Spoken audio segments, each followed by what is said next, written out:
Hello, and welcome to the Regional Health Report. I'm Ann Krebs.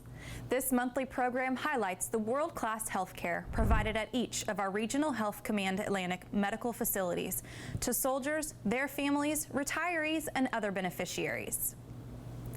Post-traumatic stress is considered by many to be the signature combat injury of the past decade. We recently traveled to Womack Army Medical Center at Fort Bragg, North Carolina, to learn about an innovative treatment that offers soldiers and veterans relief from some of the worst PTSD symptoms. There is a procedure that's called known as the stellate ganglion block that's been done in pain clinics for 60 years for an uncommon pain condition of the upper extremity that can happen, something called complex regional pain syndrome. Well, as that's gone on, there was some folks in Chicago that noticed that their patients who were having pain but also had PTSD significantly benefited from this nerve block that we do in the neck. A relay center in the neck that regulates the fight or flight response is the target of the nerve block. The same relay center affects depression, anxiety, and sleep disturbances. Putting some numbing medicine in there and shutting that system down not only helps with these pain syndromes, but also fed back into the fight or flight nervous system of the brain and significantly improved PTSD symptoms, especially sleep and the hypervigilance that folks suffer from.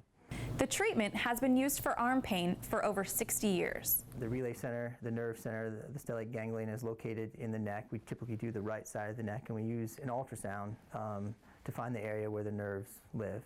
And it's basically a 5-minute procedure where we see the area where the nerves live on ultrasound, put a needle right next to it, and give some long-lasting numbing medicine, something like a longer-lasting version of lidocaine to that area. Womack is currently performing 25 to 30 nerve blocks on PTSD patients each month.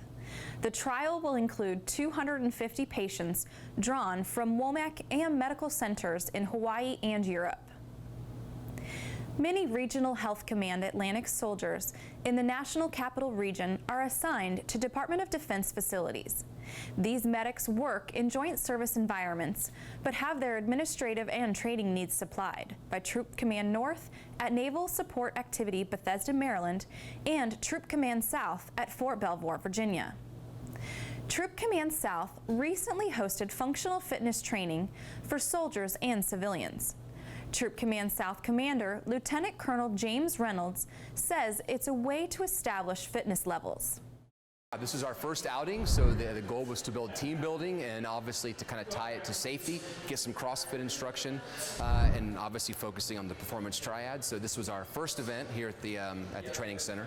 So today we just did the assessment to get a baseline assessment for how all the soldiers and civilian members did, and hopefully we'll try to integrate this into some sort of systemic program where we come out once a week or depending on the frequency, and make it a routine event for the organization. So I think it was great.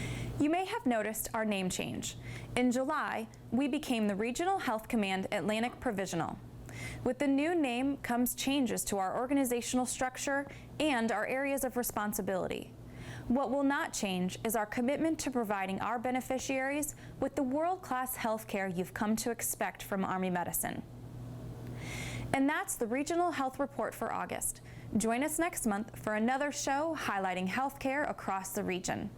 In the meantime, don't forget to check us out on Facebook, Twitter, Pinterest, and YouTube. Thanks for joining us.